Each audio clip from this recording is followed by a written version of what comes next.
দেখো, WBPSC clerkship যে 2019-এর পরীক্ষা হয়েছিল, তার ফার্স্ট হাফে ইতিহাস থেকে কী কী কোশ্চেন আসছিল। তো দুটো শিফটে পরীক্ষা হয়েছিল।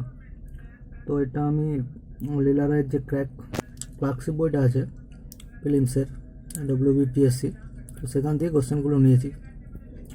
প্রথম কোশ্চেনটা বলছে, মহাত্মা গান্ধী অহিংসা অসহযোগ আন্দোলন প্রথম শুরু করেন। তো এটি তিনি দক্ষিণ আফ্রিকায় শুরু করেছিলেন। তিনি আন্দোলনটি দক্ষিণ আফ্রিকায় শুরু করেছিলেন। তো পরের কোশ্চেনটি মহাত্মা গান্ধী থেকে আসছে। মহাত্মা গান্ধীকে হত্যা করা হয়েছিল 30শে জানুয়ারি। কোন সাল জিজ্ঞাসা করেছে? তো 1948 সালের 30শে জানুয়ারি নতুন দিল্লির একটি সুবৃহৎ প্রাসাদ, যেটির নাম বিড়লা হাউস, তো তার প্রাঙ্গণে নাথুরাম গডসে হত্যা করেন। পরের কোশ্চেনটা দিয়েছে, গৌতম বুদ্ধের জন্মস্থান কোথায়? তো গৌতম বুদ্ধের জন্মস্থান হচ্ছে কপিলাবস্তু। কোশ্চেনটা বিদ্যাসাগর থেকে দিয়েছে।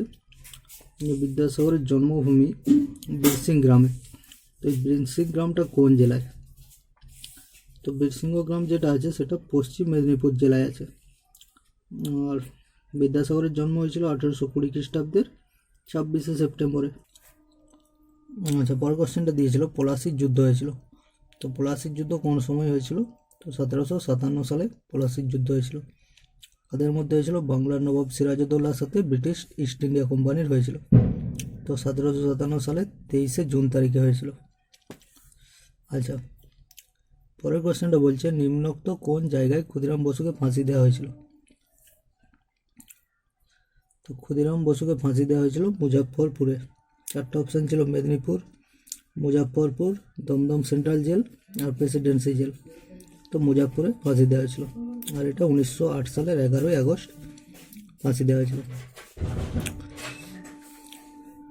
আচ্ছা, জিওগ্রাফি থেকে কী কী কোশ্চেন আসছে দেখো। নদী থেকে একটা কোশ্চেন দিয়েছে, বলছে নিম্নে বর্ণিত নদীগুলির মধ্যে কোন নদী ভারত বাংলাদেশ সীমারেখা অতিক্রম করে না?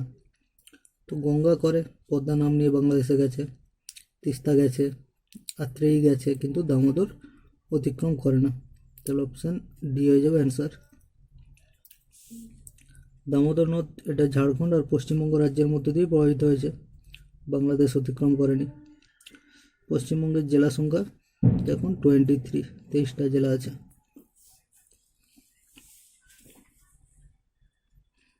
আচ্ছা, আর একটা কোশ্চেন দিয়েছে, ফিজি রাষ্ট্রের অবস্থান।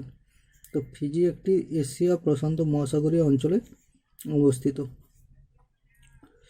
এটা একটা স্বাধীন দ্বীপ রাষ্ট্র। আচ্ছা, চারটা অপশান দেওয়া আছে, বলা আছে যে নিম্নলিখিতের মধ্যে কোনটি ইউনিয়ন টেরিটরি নয়?